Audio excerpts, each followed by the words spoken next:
love being with the Ocean City Library. And I'm Christine Zellers, and I'm with Rutgers Cooperative Extension of Cape May County. And I am the Family and Community Health Sciences Educator / Assistant Professor.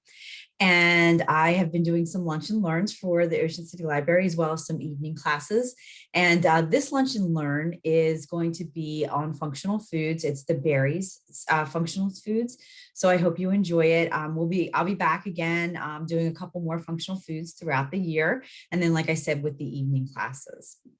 So just as a background with the Functional Food for Life educational program, this is brought to you by the Family and Community Health Sciences Department, or FCHS, of Rutgers Cooperative Extension of Rutgers University in New Jersey. So FCHS, which is my department, provides education on nutrition and healthy lifestyles throughout the state of New Jersey and beyond.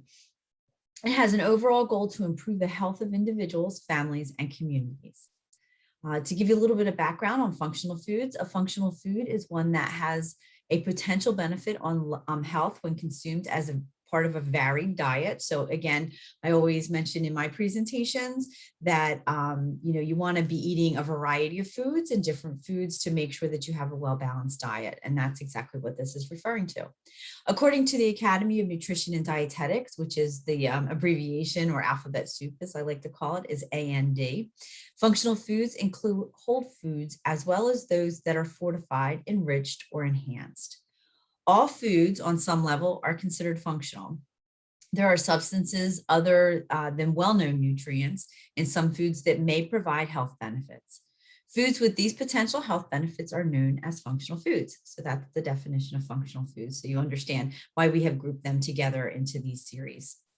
It's important to note that there's no legal or universally accepted definition in the United States for functional foods. And that means that it's not regulated by any governmental body such as the FDA or the Food and Drug Administration. So, they have the definition there, and then that they're not necessarily regulated, but they're regulated in other ways, but just not as a functional food. As you'll see, the berries have many qualities, and they allow them to be defined as a functional food. And I thought it'd be, when Julie and I were talking about setting up the schedule, I thought it would be fun to do berries at this time of year because they're just starting, they'll be coming into season soon, and it'll give you that little bit of background information on that. So Julie's going to release a poll for me now. And the poll, as I always say, gives me a lot of really good information about the things that are important to all of you. And it also gives me an idea of the audience and how we can best target our audience. So if you'd be kind enough to complete the poll, it would be very helpful to me in planning and for the university purposes of what we're doing here in Cape May County. While you're all answering the poll, I'm just going to go over what the objectives are going to be for today. Oh, so sorry, go ahead. The bottom of the slide is cut off. If you just want to zoom. Thank you. Yes, thank you. That's great, Julie. Oops, I went backwards. Now, how is that happening? No. Gotta love our technology, right? There we go. Okay, sorry about that, everyone. Thank you. All right. So the objectives of this talk are to acquaint you with several different types of berries. So we'll talk about a lot of good ones. So I learned a little bit too. Now, I didn't write this presentation. I'm able to offer this because one of my colleagues in my department, Sherry Siralango, has created these, and she did a great job with them, and they're very fun. But I even learned a little bit. So I hope as we go through and we learn about the berries, you'll also pick some information up on them. There's different types of berries in New Jersey and well beyond.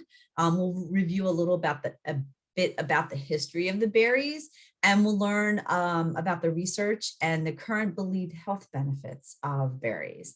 We'll also learn about the recommendations, including berries as part of a healthful diet. So again, healthful plant-based diet, and it's not just if we talk about blueberries today, which we will, it's not just eat a bunch of blueberries so you get the effects from them, but rather have them as part of your balanced diet. We'll also be talking about the overarching message of functional foods for life educational programs. And that's really to understand the benefits of all plant-based foods, which include berries, and how they benefit in a healthful diet. So you'll see more about this as we move along and talk a little bit about berries. And again, I think Julie still has the poll open, so hopefully you are all seeing that. Okay, so let's see. There we go. Bye-bye. Back to technical fun. Let me try over here. Sorry about this. Okay. So we're going to talk about New Jersey berries and berries that are native to New Jersey, which some of you might know a little bit of information on already. Blueberries, cranberries, and strawberries are all native to New Jersey. The Garden State is one of the leading producers of blueberries and cranberries and used to be the leading producer of strawberries as well. Due to the year-round production of strawberries in other states like Florida and California, where they have a lot better growing conditions for them year-round, New Jersey statistics on strawberries and their production are no longer kept. So we're not up in that top realm anymore because we have strawberries that we get from California and Florida. Work's being done at the New Jersey Agricultural Experiment Station to hopefully increase the production in New Jersey over the next few years. But we'll see how that goes. And again, a lot of it becomes seasonal. And just as a sidebar on that, the New Jersey Department, the New Jersey Experiment Station is part of the branch that I fall under at Rutgers Cooperative Extension. So we do a lot of really cool things there and have that information and develop research on it. So we have great things to eat. So here's a great picture of blueberries. I'm already looking forward to blueberry season and when we can have those great sweet blueberries that we get here in New Jersey, really close by in Atlantic County. There's a lot of blueberry growers and all over the state. So we'll talk a little bit about blueberries. Blueberries are a member of the heath family, and that's the same family as that cranberries are in as well. Blueberries were used as a form of herbal medicine. So for example, a tea was made from the roots to calm women during childbirth back in the day. So that was, I thought that was really interesting that blueberries were involved that way in childbirth. And the Native Americans believed that juice and syrup made from blueberries could cure coughs. Lower gastral upsets were also treated in Scandinavian children with dried blueberries. So, you know, blueberries have a long history of being rather medicinal for different purposes.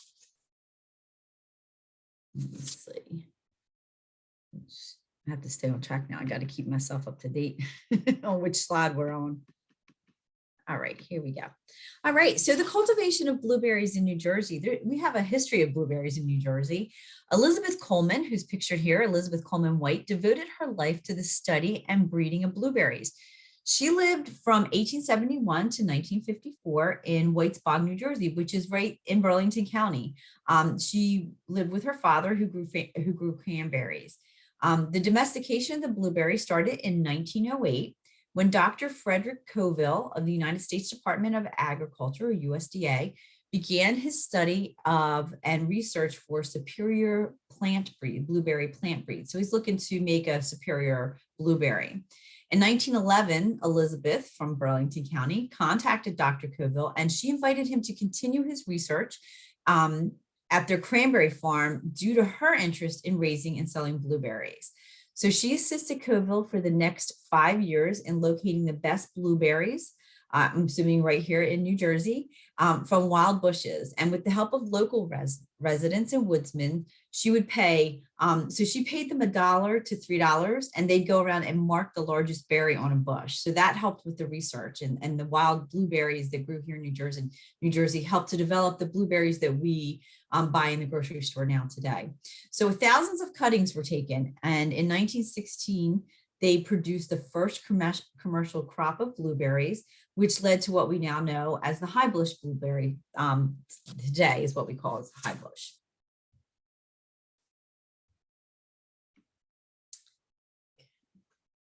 The wild blueberry is known as the low bush, and that is one of our 4 crops that is native to North America.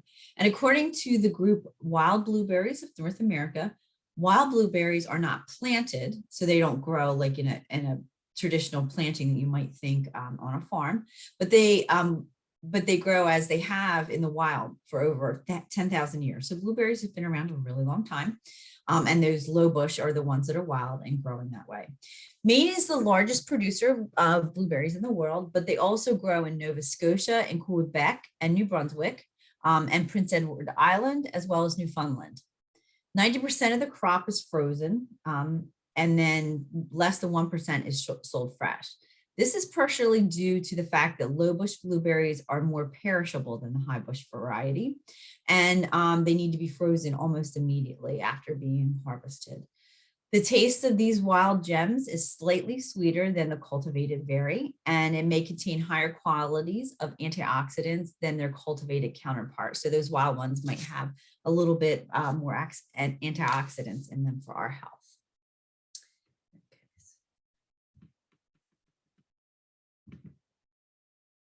All right, so some more blueberry facts. The United States is the world's largest producer of blueberries with over 560 million pounds of cultivated and wild blueberries annually. So both the low bush and high bush together is over 560 million pounds. New Jersey is the fifth largest producer of cultivated berries in the nation. And we produce 56.7 million pounds a year. And Georgia is ranked first. Maine is the largest producer of wild blueberries, and they harvest over 90 million pounds annually. So we're producing the cultivated with Georgia, and Maine is getting those wild blueberries, those low bush. There is growing interest in the world production of blueberries in Asia in particular. So people around the world are getting more interested in blueberries as well. And July is National Blueberry Month. And that, of course, is when we have a lot of blueberries in the store. You'll see the Jersey Fresh sign on them because a lot of them are locally grown right here in New Jersey. And they're very sweet and tasty and great to eat, add into fruit salads and pies and whatnot. Sorry, didn't change the slide that time. All right, so let's talk about choosing local blueberries. Again, they're available here in New Jersey, usually June 20th, in the early time, and then the later time is through August. So we can get usually fresh local blueberries between June 20th and August 15th. They're most active July 5th through August 10th is when you're most likely to get them. I'm sure you think about, I think, oh, blueberries, 4th of July. So, it's usually in that time period between July 5th and August 10th. And look for berries that when you're shopping for them, you want to make sure that they're plump.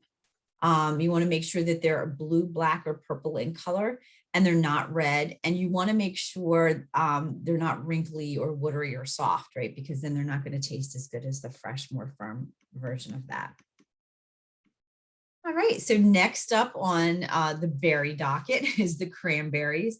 And we have a beautiful picture here of those cranberries. So cranberries are a member of the same family as blueberries, the Heath family, and they too are native to New Jersey. Native Americans, such as the Lenni Lenape, realized that cranberries had healing properties, and they used them to make herbal medicines. Other tribes also found that the berry was very hardy and that it would keep up for a long time without spoiling.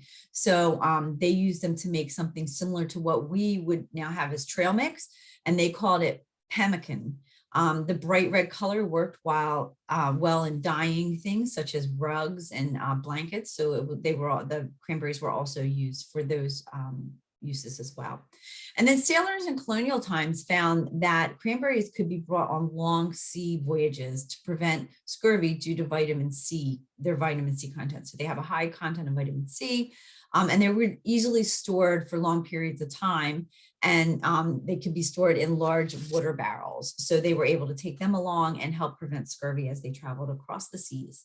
I don't know if you've ever had fresh cranberries or not, but they do keep for a long period of time. So they're very useful in that way. This is a picture. I don't know how many residents of New Jersey have seen this before, but it's a really interesting process. It's really neat. And if you drive through Burlington County, you can sometimes see this going on in the harvest times, or you could see the bogs there.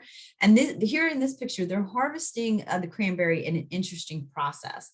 So they flood the fields with a system of streams, ponds, and reservoirs nearby. So they have those nearby, and then they use them to flood the area. The water is then recycled through the bogs and then returned to nature. So it's like a whole environmentally friendly process. And that's where the berries are harvested.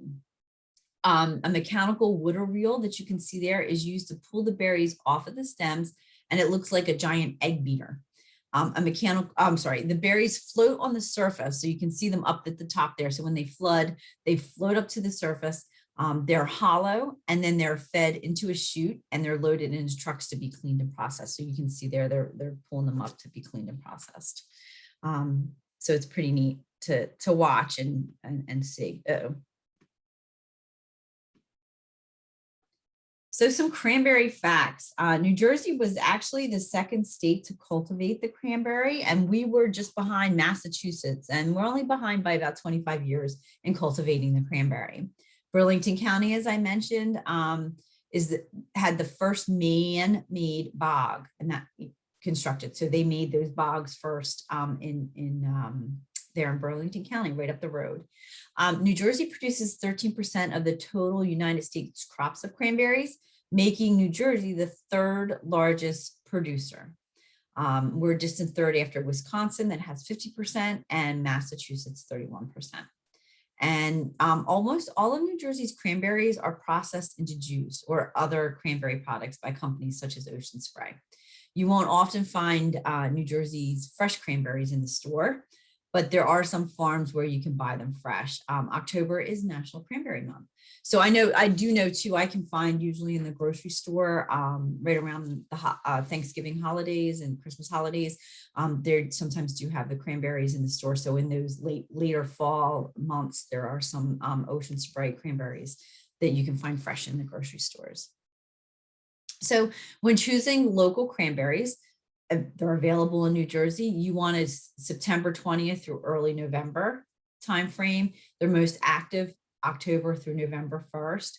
You want to look for berries that are firm and plump, smooth skin. They want to be dry, so they're sold in a dry bag. They want to be uniform in shape and color, and you don't want them to be soft or mushy or spongy or leaky, because that signifies probably that it signifies that the cranberry is going bad and is probably not going to be good to eat. So a little bit about the Philip Marucci Blueberry and Cranberry Research Center. It's located in Chadsworth, New Jersey, which is again in Burlington County. It's a substation of the New Jersey Agriculture Experiment Station of Rutgers University, and is a United States Department of Agriculture Research Service program.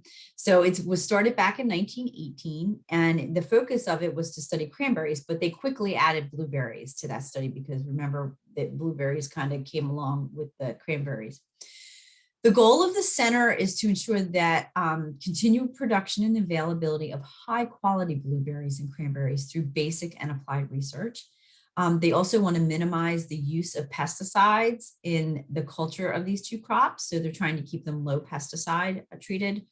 They also look to maintain research programs on the identification of natural products in cranberries and blueberries with beneficial health properties. So they study that as well. And they also investigate the causes and controls of diseases that affect blueberries and cranberries.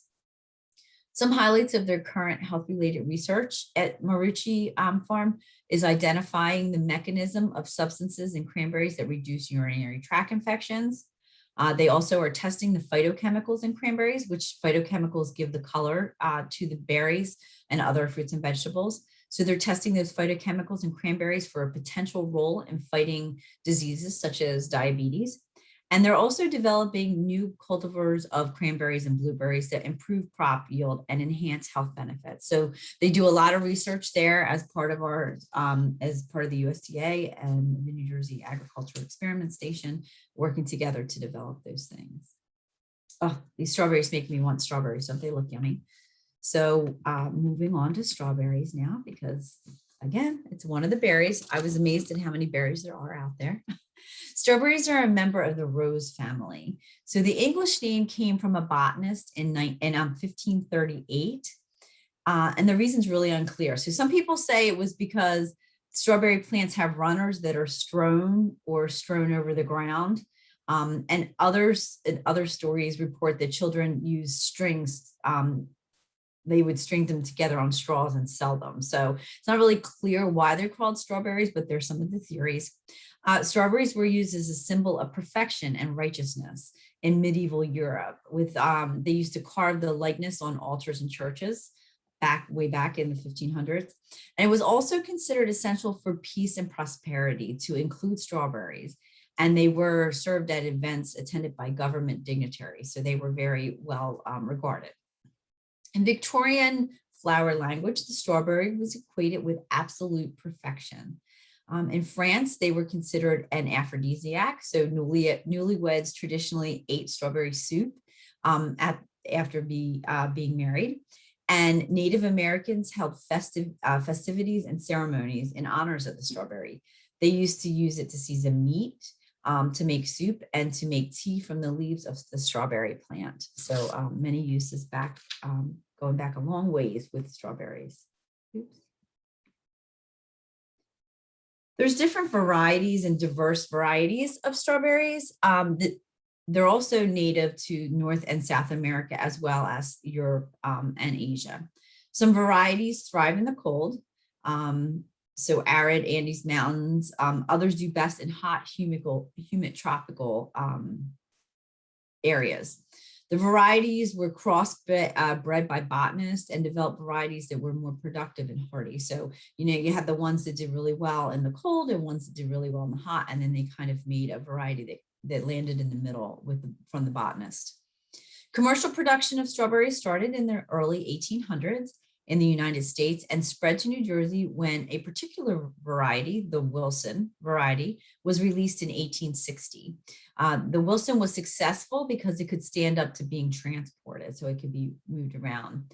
Since that time, many varieties were developed in New Jersey with names such as New Jersey Scarlet, the Aberdeen, the Raritan, and Sparkle. The last two are still occasionally available, which are the Raritan and the Sparkle. Strawberry facts.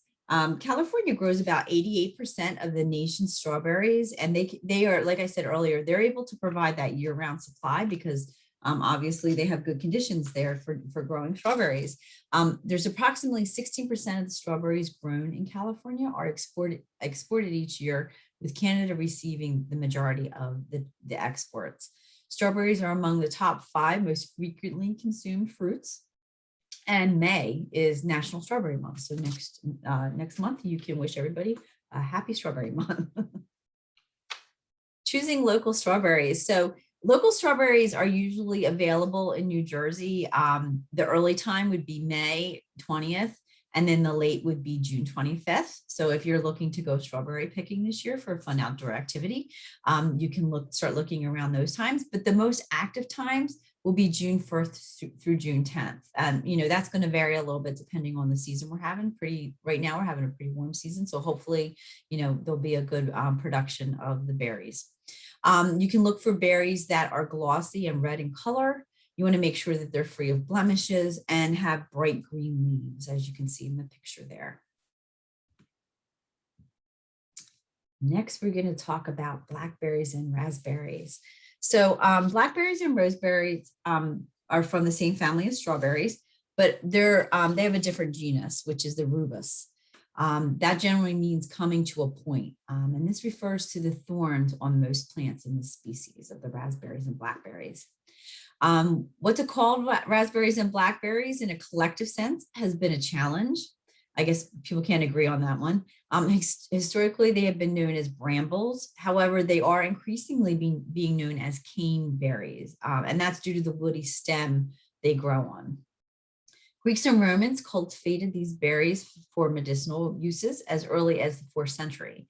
They used them for eye ointment, as a tea for dysentery, as a cough remedy in childbirth, and to heal stomach and throat ailments. So they've been used for quite a while, the raspberries and blackberries.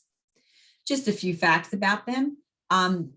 There are more red raspberries than blackberries, and raspberries are the most widely grown in all of their family. Raspberries come in a few different colors. They include red, purple, and gold. And I don't know if you've ever seen the gold ones. They're pretty neat looking. It's just different, I don't see them a lot. I haven't seen them a lot, but they're different. 3 states, Oregon, Washington, and California, produce the most raspberries and blackberries in the United States. And this includes fresh and processed berries. They are also grown all over the world, with the greatest population in Eastern Europe. And growers of these berries often produce them for local use. So it's one of the ones that are a little harder. They're a little better, I guess, if they're produced from fresh status. So choosing those local blueberries and blackberries, they're available in New Jersey. Raspberries traditionally are the July 5th to July 21st is their most active time. However, there's fall bearing from September 1st through the 20th when they're most active. So you can get the 2 different rounds of them. And then blackberries are the 15th through the 30th. They're most active of July. You want to look for berries that are soft and plump. You want to make sure that they're a bright color, vivid color, free of blemishes and molds. And sometimes you have to kind of look in there or open the top. They'll get, especially raspberries, get a little moldy on the inside. So you just want to make sure they're free of those blemishes and mold. And you want to be able to slip off the stem without resistance if they still have the stem on there. So to make sure that they're properly ripened. Gooseberries. So the gooseberry has been very popular in history, especially in Europe, where in the 1800s, there was as many as 722 varieties to choose from. That's a lot. And those who really like gooseberries established clubs for other gooseberry enthusiasts to join. So there's actually gooseberry clubs if you're so inclined to join one. The gooseberry has a flavor all of its own, but they're usually used in cooking and not really eaten fresh. There are many seeds, and they're all in the center of each bed, and they're at the center of each berry. There's 2 main types or species that most gooseberries are derived from: the American gooseberry as well as the European gooseberry. So they're the 2 types. For the American gooseberry, it's found in the Northeast and the northern central states of the United States, as well as in Canada. And they're small berries, about a ½ inch each. And they're from pink to dark wine red color. They can be. They're considered inferior to the European variety in flavor, and they're used for cooking. Usually the American gooseberry is used for cooking. The European gooseberry can be as large as a plum, but they're generally about 1 inch in length. They can be green, white, yellow, or different shades of red, and almost from red to like a black color. This is the gooseberry that is preferable for use in cooking and baking. And the demand for gooseberries, European gooseberries, is really growing. So they're becoming a lot more popular. And here you'll see the currants. So another type of berry. There are 2 distinct fruits which are called currants. The dried Zante grape is a small grape from Greece that's dried and is like a raisin. It's often used in baked goods. It's not a berry though. The other currant that we're going to talk about is a fresh, tiny berry related to the gooseberry, which takes its name from its raisin-like currant. The berries grow in a pendulum-like chain of small berries, and each has 3 to 12 tiny bony seeds, which you can see the berries there. They're either black, red, or pink, or even white. They're used for jellies, they're used for juices, wine, pies, and sauces, and they're often mixed with other fruits. Red and white berries can also be eaten fresh. The black currants are used to make French liqueur, which is cassis, which you can see there on the slide. And this one really surprised me. I never realized that kiwi is a berry. So maybe you're surprised about that as well. Despite its size, because we know kiwis are a little bit bigger, and most of the berries we talked about prior to now, with the exception of the gooseberry, is smaller, and this one's bigger. So despite its size and its fuzzy outer skin, the kiwi is actually a berry. The average kiwi is 3 inches long, and it weighs about 2.5 ounces. It was originally called the Chinese gooseberry. The kiwi was discovered in China over 700 years ago. It was later introduced in New Zealand and California, where the first major planting occurred in 1960. Much like grapes, which are also technically a berry, kiwi grows on a vine-like shrub, and they grow on a vine-like shrub. The kiwi has few enemies, which is a nice thing, right, if you're trying to grow them. So crops require very little in the way of pest control. So it would be one of the lower pest varieties of berries. However, they're extremely thirsty. So each vine needs an average of 41 gallons of water a day throughout the growing season. They do grow usually in California, and they grow from October through May is when they're in season. They are also grown in the southern hemisphere, making them available to markets year round. To choose kiwi, you want to press on the outside of the fruit with your thumb. If it gives a slight pressure, the kiwi is ripe, so you don't want it to be mushy or you don't want it to be too hard. You want it to have just a slight amount of pressure that it's willing to accept from your finger pushing. Super berries. So I always like to say, whenever I do a presentation, there's always questions around certain things because they've been in the news a lot. So these berries we're going to talk about have gotten a lot of attention as super berries, but as you'll see as we go through them, it's probably one of those things that needs a little bit more research. So there's almost a constant flow of new berries and berry products on the market claiming to contain miracle-like properties. So for example, the goji berry, also known as the wolfberry, that is a berry that comes from China, and it can be purchased dried as a juice or a supplement with goji berry extract in it. A recent study has shown that the goji berry, although a good source of polyphenols, vitamin C, and therefore antioxidants, was found to be comparable to other berries. So again, even though it's being touted, the goji berries, you got to eat, they're popular. You can eat them out places and things like that. They're an average berry. They're not like a superhero berry. So they're good to eat. Again, I'm not saying don't eat them, but I'm just saying they're not going to give you some wonderful powers that the other berries aren't going to give you. Another such berry touted for its miracle-like health properties is the acai berry. So there's a lot of places now that produce acai bowls, which is my Tuesday lunch, and I'm excited to have that today, my acai bowl. The acai berry is from Central and South America. The studies are needed to show just what the specific health benefits are. We don't really know what the health qualities are yet. And it's not to say that they're not present or different from other berries, but it still needs to be studied a little bit more. So it doesn't really set it aside as a super berry, but it's one of the berries we know we get good, antioxidants and vitamins from berries, but it's not necessarily going to be set apart from other berries until we get the research on that. The jury's still out, as I said. The bottom line is you really want to enjoy a variety of berries for their health benefits. So don't run out and, like I said before, don't run out and start eating all these acai berries because you think that they're goji berries because you think they're superheroes, because they are probably more like normal berries with their compounds. Probably just the same as blueberries or raspberries or things like that. All right, so buying and storing berries. When you're choosing fresh berries, you want to choose those that are bright in color, they're blemish free, and they're dry. You don't want them to be mushy. You don't want to wash them until you're ready to use them because that'll stop them from becoming mushy, but always wash berries well. And that even goes for the kiwi. I know you peel the outside skin off usually, but you want to always wash fruits and vegetables well.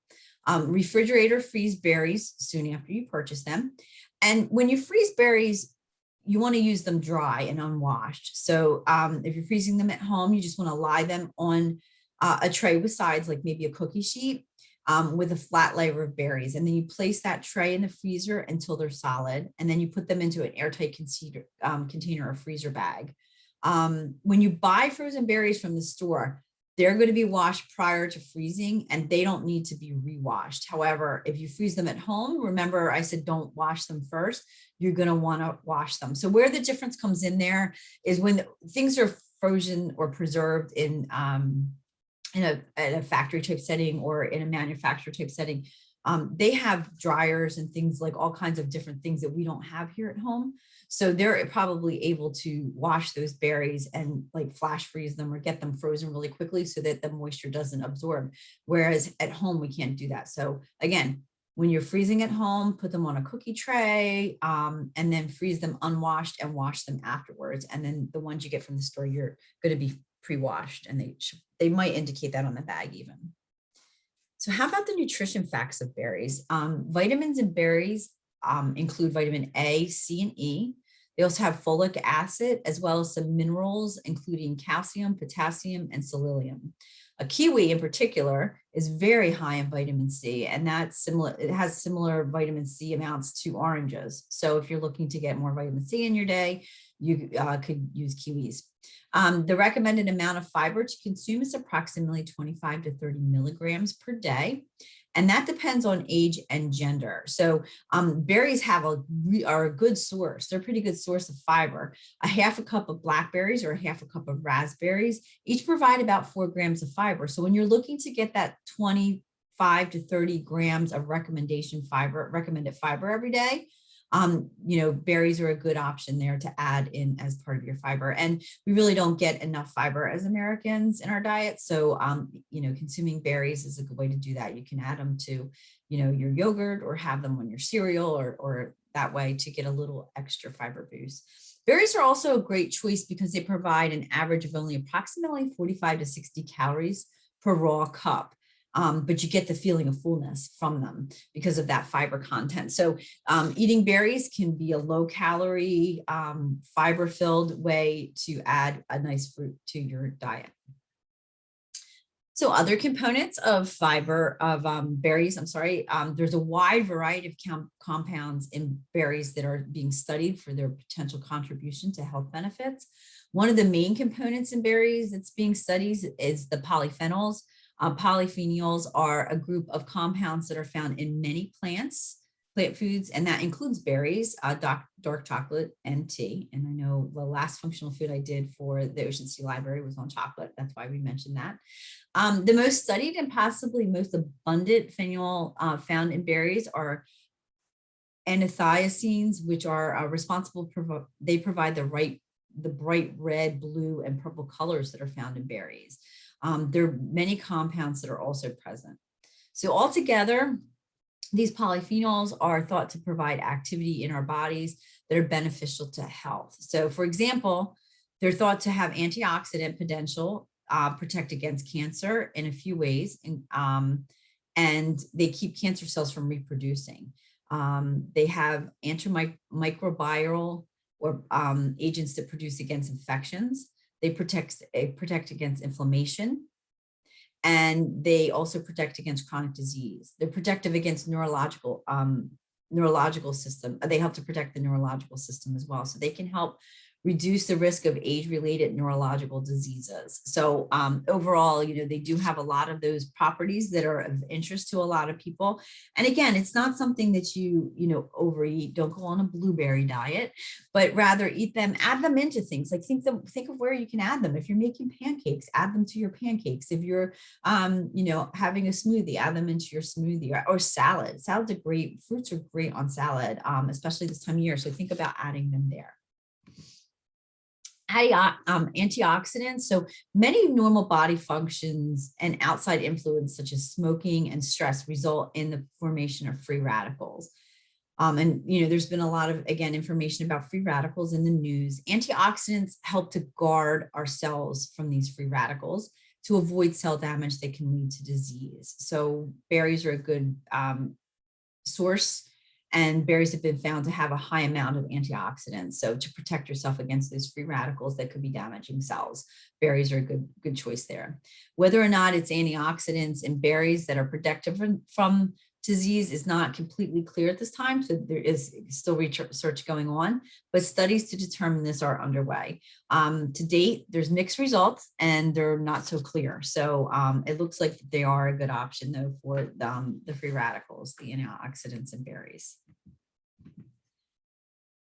Potential benefits. So recent studies on berries have indicated possible benefits in health in decreasing the risk of cancer, heart disease, obesity, and diabetics and metabolic syndrome, as well as promoting gut health and healthy aging. So we hear a lot too these days about gut health and the good bacteria in our bellies, and berries can help with those as well.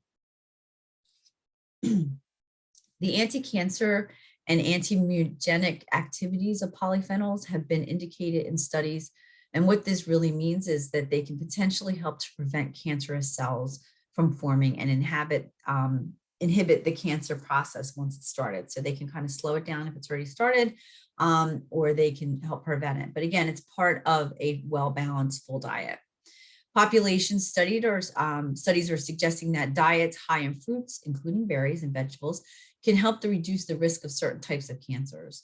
Anthocyanins in particular that are located in blackberries have demonstrated a protective effects against esophageal, colon, and oral cancers. Besides anthocyanins, others components in the berries also make them cancer protective, and that includes vitamin C, E, and folic acid, as well as the flavonols and folinic acids. The abilities of berries to kill cancer cells or inhibit the cancer process continues to be studied, and it really looks promising at this point. Overall, more specific population studies or studies with larger groups of people are needed to determine the types of berries and quantities recommended to provide health benefits. So, there's studies showing that we're leading in this direction, and berries are potentially helpful in this area, but there's still studies needed on a more diverse population to clear that up and make sure that it is significant. Large population studies have indicated that a daily intake of anthocyanins found in many berries may be associated with heart health as well. So studies such as the Iowa Women's Health Study, which followed approximately 35,000 women for 16 years, found that an intake of anthocyanins was related to a reduction in coronary heart disease and a reduced risk of dying from heart disease. Another study showed a 32% decrease in 100,000 women in the risk of having a myocardial infarction, which is a heart attack, and that's due to the high levels of anthocyanin. So again, we said that they're in the berries and they are doing a little bit of heart protecting for us. Other large studies with both women and men have shown similar health benefits. More studies are needed, again, to confirm the reasons and the methods of protections from berries, but it's thought that the protective effects may be partially due to lowering of blood pressure and positive effects on blood lipids. And again, this could be, if you're eating healthy and a well-balanced diet, you're adding berries in, you have these different effects, but they're specifically looking at the berries to see how they're contributing to that part of the healthy diet and preventing heart disease. The antioxidants and anti-inflammatory activities of the berry phenols are thought to be activities that may be producing these kind of health benefits. So it might be that, it's the antioxidants that are in there or the anti-inflammatories as well.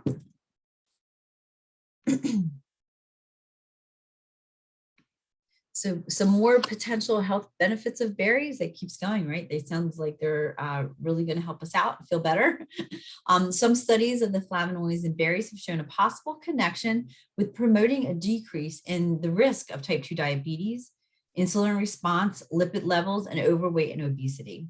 All of this could help to protect against metabolic syndrome, which I mentioned earlier. That's categorized by metabolic syndrome means there's a large waist circumference, high blood pressure, high fasting blood glucose level, sorry, getting tongue-tied, and high triglycerides and or low HDL cholesterol. There's an increase in the risk of diabetes and heart disease when these factors are present. So when you have metabolic syndrome, these are all symptomatic of that. And then it also increases the risk of heart disease, diabetes, and other factors. So we want to keep that to a good level. And berries can help us do that. The intake of flavonols and berries have been associated with healthy aging and a decrease in the occurrence of age-related diseases.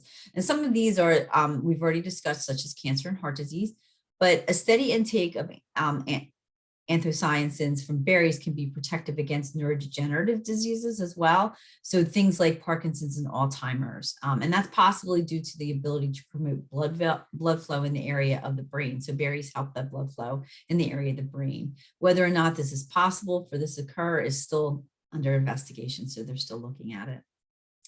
Berry phenols also may contribute to healthy gut health, as I mentioned earlier. They provide a source of prebiotics that could support the growth of beneficial bacteria in our gut. This is newer area of study on berries, so they're just starting to look at that, and more research is really needed. But again, you have in your yogurt in the morning to try to have that benefit. So you might want to add strawberries or raspberries or type of berry for purposes of gut health as well as overall health. So let's talk about berries. Just a word about organic berries, because this is another area to include when we have talks. That's often important because people are hearing it in the news. The USDA developed the National Organic Program to protect consumers by assuring that producers who are claiming or saying that their foods are organic are really following specific standards by the National Organic Standard Board. So in general, organic crops such as berries are raised without using most conventional pesticides, petroleum-based fertilizers, or sewage sludge-based fertilizers. The organic program also prohibits the use of genetic engineering and ionized radiation, and basically allows non-synthetic substances and prohibits synthetic substances. So you can see the little USDA organic symbol there that you might find on your berries. This is not going to include smaller farmers who sell less than $5,000 per year, but they can label their products organic, those smaller farmers, if they follow the standards, but they can't use the organic seal because they're smaller. So if you see them, they might still say that they're organic and not have the seal. That might indicate that they're just a smaller farmer, a smaller grower. Recommendations for eating berries and all berries and fruits and vegetables are as follows. You want to make sure that you're using the MyPlate and keeping with the dietary guidelines for Americans. And the recommendation for MyPlate with fruits and vegetables. So for adults, that comes out to about 1.5 cups to 2 cups of fresh fruit. Not fresh, of fruit each day. And that depends on your calorie needs. So it doesn't have to be fresh, but it can be fresh. So a 1.5 to 2 cups for an adult. Again, that's going to depend on your calorie intake, and that's usually based on a 2,000 calorie day diet. If it's less than that, if you consume less than 2,000 calories, then it's going to be less fruits and vegetables, or less fruit for the day. You also want to choose a variety. So I've mentioned before, don't just start eating blueberries, but try to eat a variety. You want to add different ones in. I mentioned the phytochemicals. The phytochemicals are what give them their color, and the phytochemicals do various things for our bodies. So as you think about adding fruit or berries in, maybe if you're not already eating them, think about different ways that you can add them in with the colors there too. Although fresh berries are mostly the people's favorite, I know I really favor the fresh berries. You can also eat them year round by buying or preparing them. And you can have them frozen or you can have them dried. For the freshest tasting and the most nutrient dense or most nutrient valuable, buy berries fresh when they're local and in season, and buy berries frozen when they're not local and in season, or coming from a long distance. You also, like I mentioned before, if you want, you can buy the local blueberries that are grown here in New Jersey and have them frozen. You can freeze them yourself and have them for year-round use later if you prefer the fresh ones. So what about juice? Everybody always asks this question. So juice does count as a serving size of fruit, but it's really concentrated liquid calories. So although it provides some nutritional benefit because of the high amount of calories, you want to choose juice in moderation. One reason is that when we drink beverages, including juice, it's thought by researchers that our brains don't register them in the same way as they do a solid, such as a bowl of berries. So this means that it may end up being more extra empty calories in a day than you intended. People who consume more sugary beverages don't compensate for the high amount of calories in the sugary beverages by eating less solid food. So it kind of is, having the juice might up your calories and what you're eating and not make you realize that, even if it is, 100% juice. Whole fruit's always a better choice because it offers that fiber, and that fiber attaches, it has more and works through our system with the vitamins and minerals more so than juice does. And any whole food that's processed is going to lose some nutrients. So, when you process it into juicing, it's going to lose a little bit of the nutrients. So if you have the choice to eat the strawberry over the strawberry juice, you should try to eat the strawberry. Recommendations for juice intake include drinking a maximum of 8 ounces of 100% juice per day. And water is always the primary choice of beverage, should always be the primary choice of beverage, because again, it's low in calories and keeps everything moving through our bodies properly. Here are some, I can get the email list from Julie and send this out afterwards, but here are some resources that you can use to learn more about berries and including them in a healthful diet. And Julie, if you want to go ahead and release that second poll now, that would be wonderful.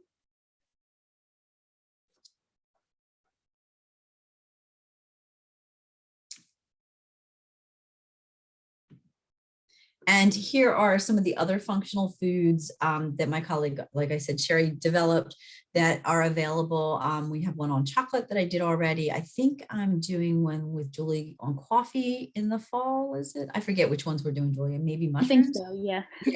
Yeah.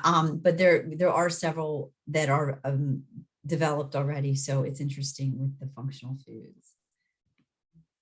And then I'm just going to switch over to my other screen here really quick.